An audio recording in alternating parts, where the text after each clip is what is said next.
From hackers to hives, today we talk with the CEO of Splinterlands, Aggroed Lighthacker, about blockchain gaming.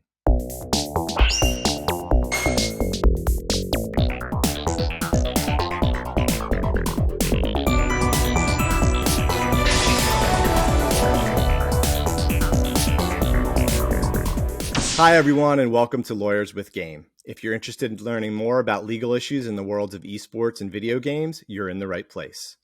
My name is Darius Gambino, and I am first and foremost a lifelong gamer. I am also an intellectual property attorney with over 25 years of experience advising clients on issues related to patents, trademarks, and copyrights. I am with the law firm of Saul, Ewing in Philadelphia, and you can find me on Twitter as @PhillyIP. I'm also a gamer on the PlayStation Network, and you can find me at EaglesFan71. That's my gamer tag. So today, I'm really excited to introduce Aggroed Lighthacker. He is one of the founders and the CEO of Splinterlands, which is a hugely popular play-to-earn game. Aggy, thanks for coming on. Yeah, it's an absolute pleasure. Thanks for having me on here, and glad to have an opportunity to talk about our game, our product, and in the context of all the legal issues of operating a US-based cryptocurrency and NFT business, blockchain business. Yeah, I can just imagine. I mean, I found the game, somewhat by accident, but I was really excited that we could have this conversation and talk in more depth about it. So if you like these videos, please like and subscribe. If you want more information about our law firm, you can go to www.saul.com. And please keep in mind that this is intended to be a high-level discussion of legal issues in the video game space. It is not intended as actual legal advice. If you need actual legal advice, please give us a call and we'll be happy to help you. So Aggie, the first thing I wanted to talk about with you, I mean, this game, Splinterlands, for people that don't know anything about it, it's a card battling game similar to Pokemon or Hearthstone or Gwent. And the big difference with it is it exists on a blockchain, and you can actually gain cryptocurrency just by playing the game. So I wanted to start by asking you, what kind of fueled your decision to put this game on a blockchain? I mean, these kind of games have the most natural and obvious application of blockchain for gaming. Everything in blockchain, it involves blocks, and that means that like round-based games are really good and are a natural fit, as opposed to something like Fruit Ninja on your phone where you're like swiping left or right, and that's not really rounds-based, so it's hard to time, hard to validate. But things that are based on like cards, card ownership, simulated battles, things that can be, the term is deterministic, things that can be designed in such a way that once it's played out, the output never changes. Things like that are a really good fit for blockchain. And so back in 2018, when Matt and I were founding this thing, we were sitting in a restaurant in Philly, CryptoKitties was booming, and we were like, CryptoKitties is amazing, but we should build a game. And it fit the criteria of helping to onboard new people into crypto, providing a consumer-facing application that somebody could use. Because back in 2018, there was like literally nothing, and it just seems like it's fun, right? You get to own these cards as opposed to like Blizzard owning your cards. Right. Yeah, let's talk about that a little bit for some people who have never, played a card battling game or played Splinterlands. You start with a relatively modest investment, and you get a standard deck, and then you can buy additional cards to upgrade that deck, which are actually NFTs on the blockchain. So you're actually buying and owning NFTs. And when you play the game, all the wins and losses get recorded on the blockchain. So can you talk a little bit about that and maybe, I know you just introduced a new mode to kind of make it a little bit easier for beginners in the game. So maybe talk a little bit about that. Sure. So the high level, you buy card packs, and in a card pack are summoners and monsters. And, in the game, you have rule sets that come at you. How much mana can you spend? What are the individual rules? Does armor do this? Ranged attack has these bonuses or nerfs. And then, you pick a summoner, you pick your monster, and then the game auto battles, and the winner earns cryptocurrency out of a reward pool. And that's the kind of like, basics of how this thing operates. There are other ways to earn. You can provide liquidity in certain liquidity pools. You can play in tournaments. You can operate as part of a guild. You can rent your cards. There's a whole variety of ways that players can kind of engage that and participate in our ecosystem. One of the interesting things about it for me was, the kind of play to earn aspect of it of, if you win enough card battles, you're actually earning dark energy crystals, which are a form of crypto that exist on the blockchain. And then they can be used to buy additional cards in the game. Is that Yeah, right? or traded on markets. I mean, most people want to go keep this stuff in crypto, but there are people that want to go like pay their rent with it. So, you can take the stuff that you earn in game, bring it to exchanges, and, eventually turn it into Tesla shares if you wanted. These are fungible tokens that live on exchanges, and you can kind of move them to whatever ecosystem or type of financial instrument that you want.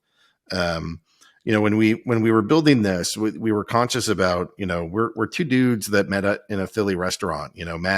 Matt and I are not industry insiders. We didn't start Splinterlands 50 years ago and have some giant IP underneath us. We literally start all this stuff from scratch.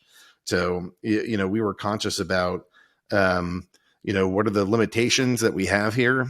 And so, we both Matt and I were Hearthstone players for a while. And, there were a lot of aspects about that game that are pretty neat. And so when somebody would like come into the game, we would hope that they would look at that and say, "Oh, I know exactly what this is. This is like Hearthstone, and it's a trading card game. I know how to play this. I know what this is." And then it's my hope that within like 10 to 15 minutes, they're like, "Oh my God, this is totally different than what I've ever experienced before." And so as a game designer, as a website designer, as like a CEO trying to figure out how do we navigate this and our competitors, I'm trying to hit that note of familiar enough so that you look at it and you know what it is, and different enough to be providing you with a truly unique experience in this gaming world. This concept started on the Steam blockchain, which I think you were kind of instrumental in creating. And that was basically a social blockchain. And then at some point or another, that Steam blockchain diverged, and you created the Hive blockchain, and that's where this game exists right now. So, can you talk about that evolution of the blockchain, and maybe some of the legal issues that you faced along the way? Yeah. So this whole thing has been definitely like a weird ride. So when I started just blogging on a website called Steemit, which was operating and building a thing called the Steam blockchain. And eventually I became one of the witnesses, which are the folks that actually run and implement the code and keep it up to whatever the current version is, help change over to different hard forks. And it was sort of through some of that influence that my partner Matt suggested, "Hey, let's go build a game." And, we constructed it here, not entirely knowing that we would really like a lot of the aspects about this, but, Hive and Steam have some kind of unique features, which go back to its history as this kind of social media platform. Dan Larimer is the guy that ultimately is accredited with creating this thing. He initially created BitShares, which was a very early decentralized exchange token creation. I mean, it was extremely visionary for what he figured out how to do very early on in crypto. And then he wanted a social media platform to help get people kind of into the space. So we launched Steam, and then he later went off and launched EOS. And now they're doing voice and NFTs or something. But, Steam kind of came into existence. And, we were blogging here. I became a witness, helped get this chain running and growing. And we built, I actually built two of the biggest applications that are on it. One is Steam Monsters, which is what it was initially called, that now has the trade name Splinterlands. And there's a separate website, which is a decentralized exchange. Initially, it was Steam Engine, and later on, I created a version called Hive Engine. And these are kind of the tools that we wanted. We wanted a consumer facing application that would allow us to go do gaming and bring people into the crypto, kind of like a Trojan horse, come here for the game and the earnings, but stay because crypto is a life-changing experience. And when we built that, we had these packs and we had these cards and we needed liquidity pools. We needed all this stuff. And there wasn't any of that built on Steam initially or Hive later. So we built it.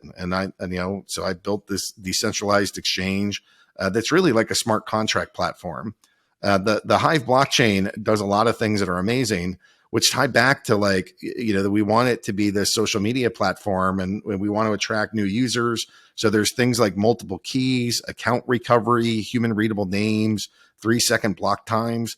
There's a variety of features that are designed to help new users get onboarded. There's no gas. So you don't have to if somebody wants to transfer a card from me to you, for example, there's no gas fee to do it. And if you want to register for my game, there's no gas fee to do that either. There are account creation fees, which is different than other chains, but that's something that we live with. That's a consequence of having a gas-free environment. But generally speaking, it's a smaller, less well-known blockchain, but it has tons of features that make it really useful for new users. Not forgetting about the fact that there's literally blogging built right into this. So it was fun. Part of the reason why I haven't had to spend much money doing marketing is that our players would play a match, earn from the match, make a YouTube video about it, put that up, get revenue from YouTube over time, but they'd embed it in a blog post that would pay them in Steam or Hive.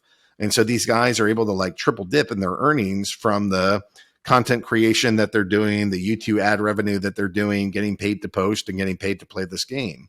Not any one of those revenue streams was meaningful to most people, but when you start summing up multiple revenue streams, that could be in the hundreds or thousands or tens of thousands of dollars per year that people are earning from doing that, and that can be life-changing money. Predominantly for people that are overseas, but even Americans, that can make a pretty big difference for them.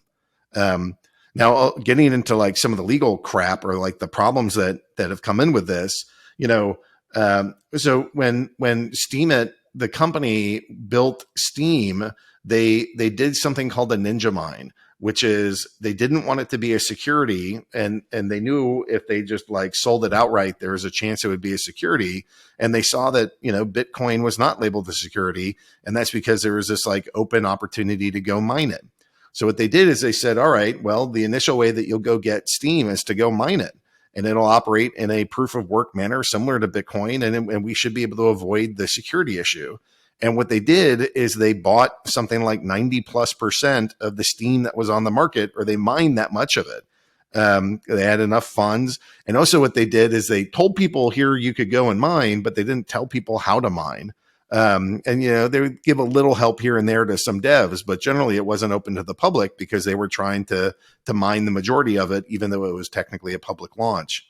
So a couple of years later, they're selling their Steam over and over again to basically, try to build their company and try to improve aspects of the chain and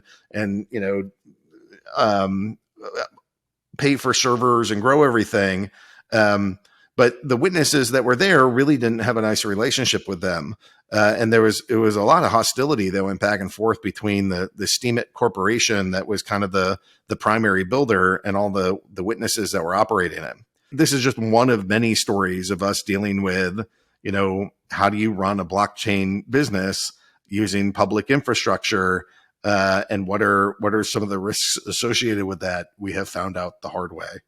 Yeah, I mean, those are some of the dangers of a decentralized network, right? I mean, we always talk about the benefits of not having, one sole entity in control of everything. But, you have situations like that where you have a bunch of people, but they can be, they can collude with each other and create a lot of problems. But I think you're probably past a lot of those issues now. But one of the things I wanted to go back and ask you about, that you mentioned, it is kind of the barrier to entry. I think a lot of people are afraid of NFTs and cryptocurrency, and they just want to say, I don't really understand it. But one of the things I really like about Splinterlands, as opposed to some other play to earn video games that are out there that are on blockchains, is as you said, it's basically a small investment to get on. But you don't have to, for instance, convert Ethereum to some other type of cryptocurrency in order to play the game, which incurs gas fees. And I don't, a lot of people might not even understand what that means, but basically it's, the fees charged to the people that are running the computers that are making these transactions happen. And they can often be a lot more than the amount of crypto that you're converting. I think that those are some of the more interesting things about your system, as opposed to some of your other competitors, which I'll ask you about now. And just for the record, all that was purposeful. Like we liked Hive because it was a gasless ecosystem. In a fuller disclaimer, when we were sitting in that restaurant saying we want to go start Splinterlands, and we said CryptoKitties is booming, we should build the game. It needs to include NFTs, and we shouldn't build it on Ethereum.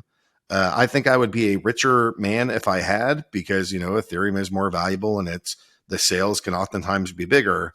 But my goal is not just to go sell some NFTs to a bunch of crypto bros. My goal is to really introduce this to a whole bunch of normies and get them into the ecosystem.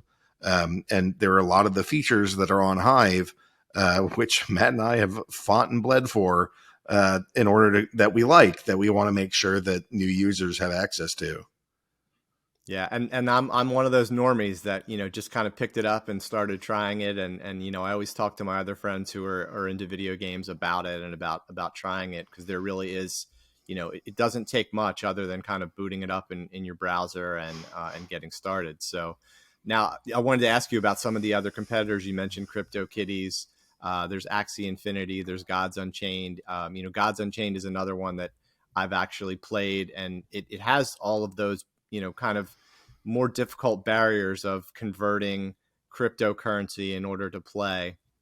What are some of the things that you think, other than that, differentiate Splinterlands from some of the other play to earn blockchain games that are out there? So a bunch of the play to earn stuff is just like a wrapper for DeFi, right? And so one of the first ones that I experienced back in 2016 or 2017 was some token or something that was called Sprout.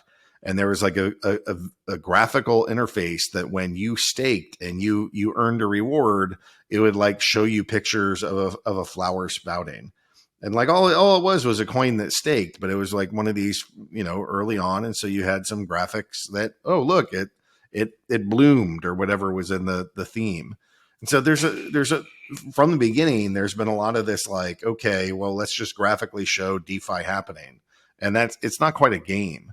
And so it's actually pretty hard to build a game, having different rules, having the way that all these cards are going to interact, and it's complicated and it's tricky, and there haven't been that many. And then the ones that do exist have a lot of that, it's either grind to earn, or in Gods Unchained case, they made a very, very similar game to Hearthstone. And, we wanted to rhyme with Hearthstone, but we definitely didn't want to copy it. In part because it's so hard, right?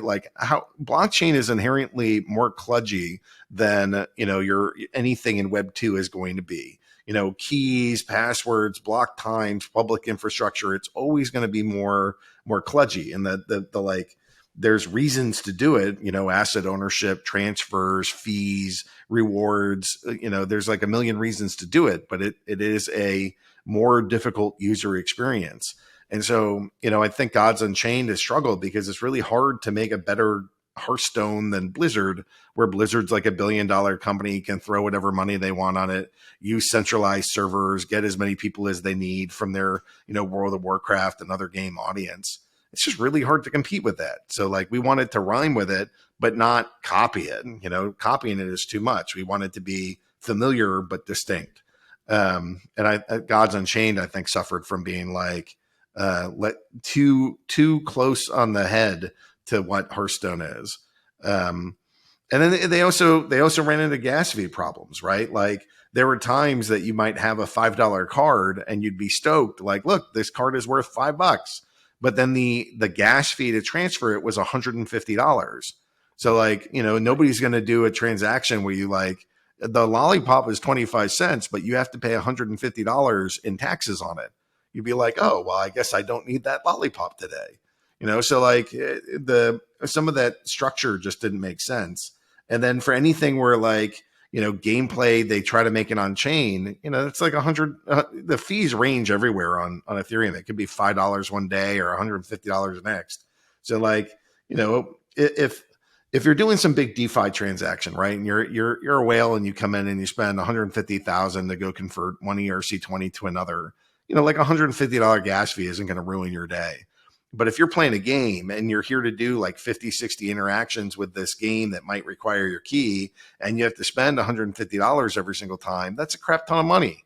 And it gets really grindy and pretty like nickel and dimey very quickly. So even if it's just like, 1 cent every time you want to do something, who wants to do the extra clicks to go approve a transaction every single time you want to play a game? Right. Just gas kills fun.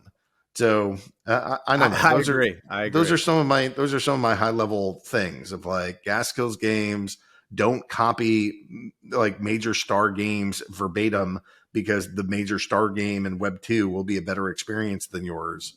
And I don't know, trying to make these things fun so that they're not just like super grindy or just, looking at DeFi transactions with some graphical user interface.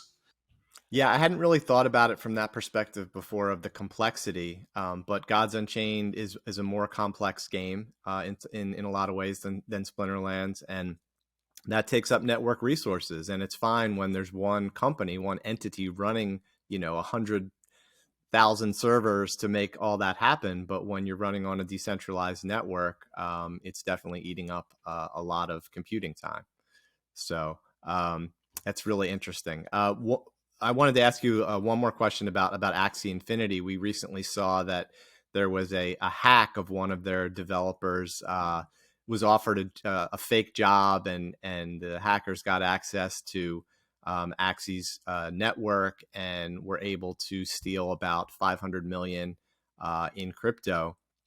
And I wanted to ask you, what type of controls do you have in place to prevent things like that from happening in Splinterlands? Yeah, I mean, one of the big things that they did was that they had settings that were left over. I mean, I'm not directly involved in that, so everything that I have is secondhand information.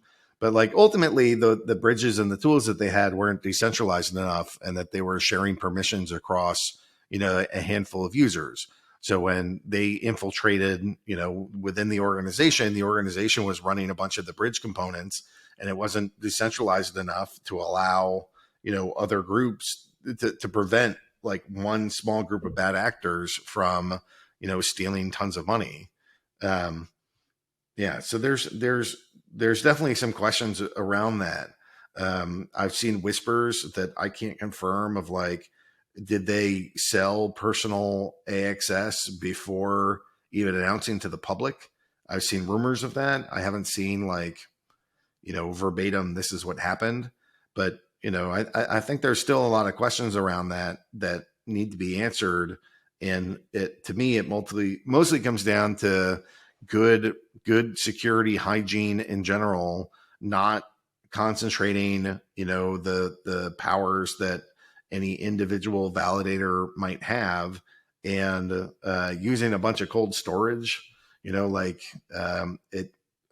know it's good to see all that money on chain, but if your hot wallet is only something like $10 million a day, maybe not keep 500 million in one account that is easily accessible. I don't know. There are some errors, but they're also a pioneer in the space. So if somebody's going to go, it's the guys that come in early and are kind of inventing this that are going to keep getting like attacked from all sides as scammers try to There's a 500 million reasons why you might want to go cause them harm and break into that. So as long as there's that level of incentive, you really got to be at the top of your game and not make sloppy mistakes. And I think they did. So, over here, it's decentralize everything we can. Don't concentrate powers and keys into too few people, and keep good computer hygiene with, what we share and when we share it, and, be suspicious of anything. But like in my company, they get messages pretty frequently of like, hey, this is Jesse. I need you to go send me $500 in Amazon or Apple cards. I'm stuck somewhere. And it's like, okay, maybe that's true. It's probably not. But before I send that, let's go verify it with a Slack address, or like something that's not some personal email address. Or can I also confirm this in Discord?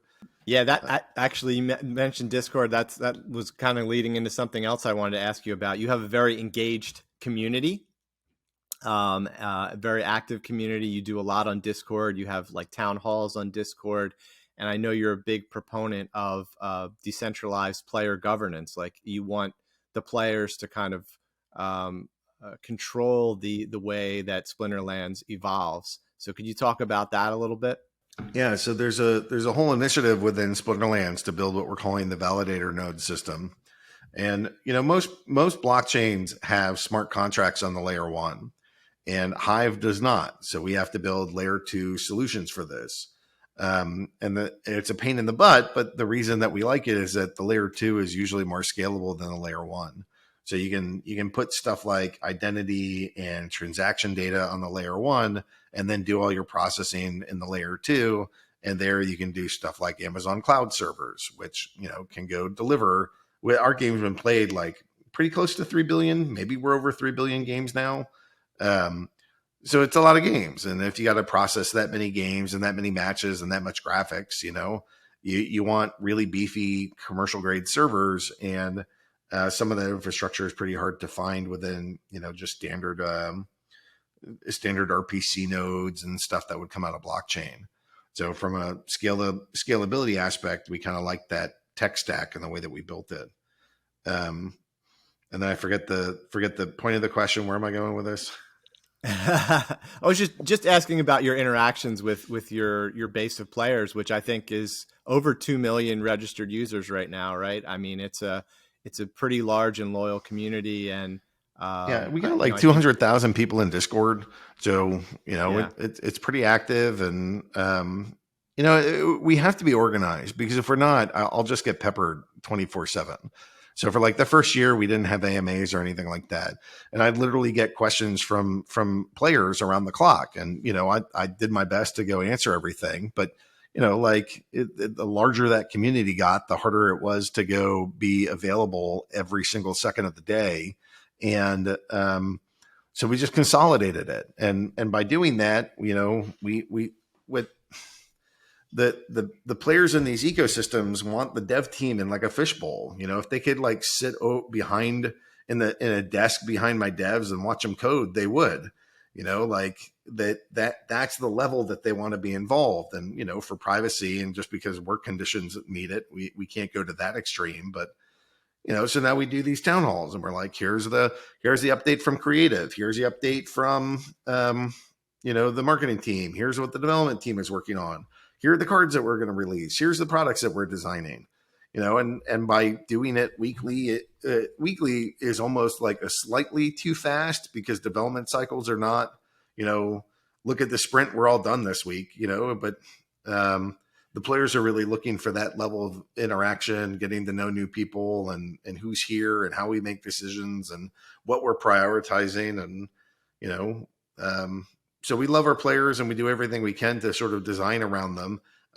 As we think of like how we build games, we design around community, economy, and gameplay. So community is like one of our big pillars, and we're just trying to identify anybody that has some sort of stake in the success of this project and make sure that they have a voice and a way to participate and engage with us.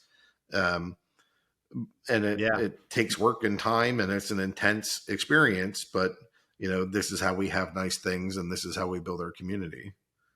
Yeah, definitely. It's a great way to engage with your community and kind of keep everyone happy, as you were mentioning. So, I'm not promising to keep everybody happy. That is an impossible task. There was one. I got this stuff all the time, but there was one AMA in particular where the format is we'll present what we're working on as a company for an hour. I'll take questions that are pre-listed for 30 minutes, and then we'll take questions from the live audience and answer whatever they have. And one of my favorite question sets, I don't remember the exact context of the question, but it was two people back to back saying, "Hey, look, you recently made a change to the game, and I want you to do X, and if you don't do X, I'm going to leave." And the next thing was like, "I want you to do Y, and if you don't do Y, I'm going to leave." And they're like the exact opposite thing.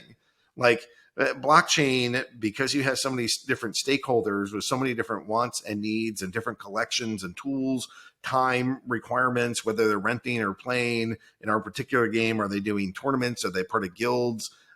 How are they making money? Do they flip cards? Do they sit on cards? Do they play the cards? Like everybody has a different collection and a different set of incentives.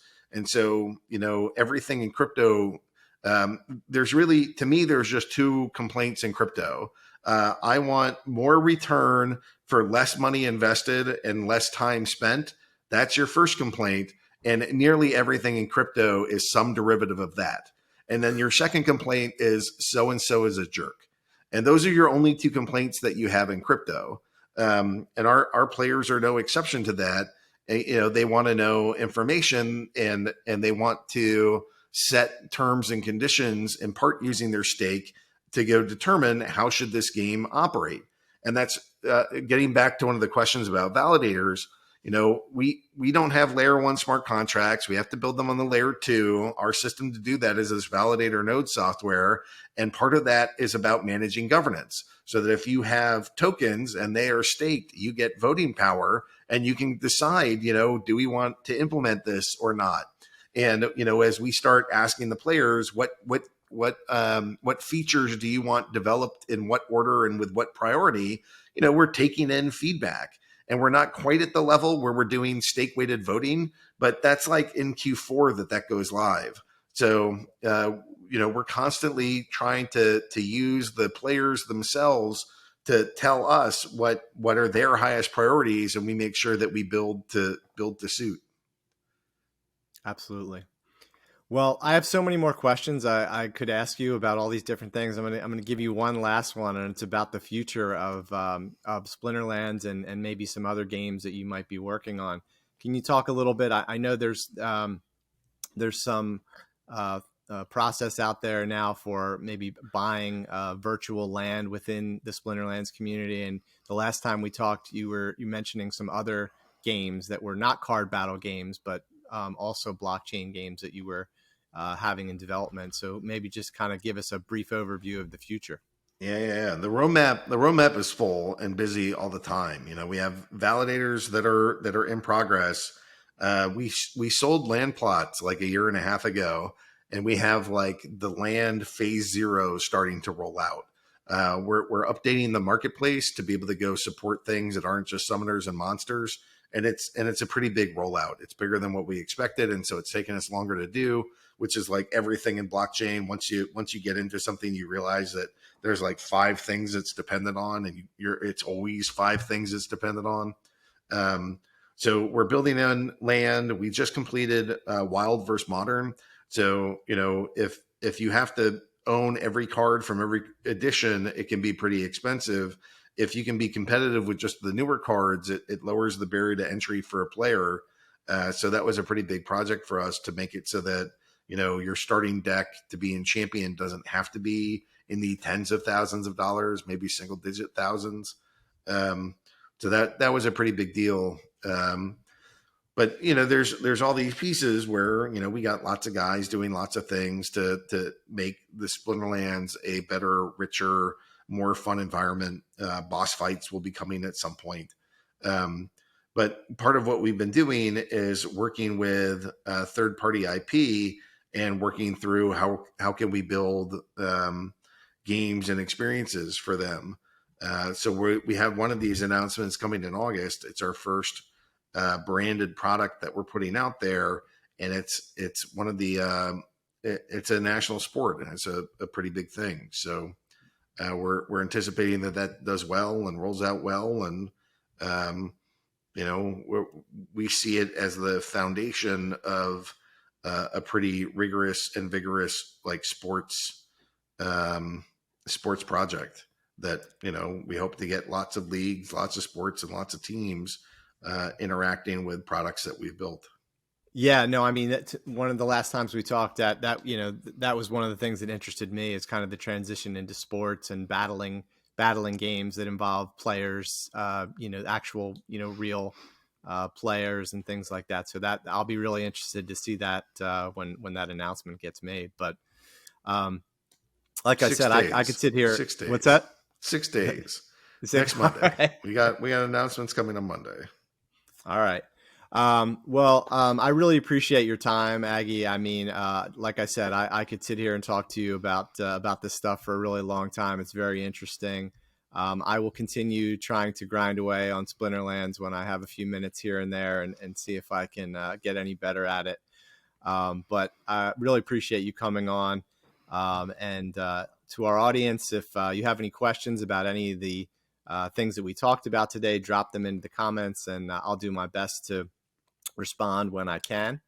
Thank you to Aggroed Lighthacker from Splinterlands for being on with us today.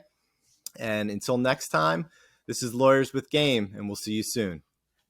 Thanks so much.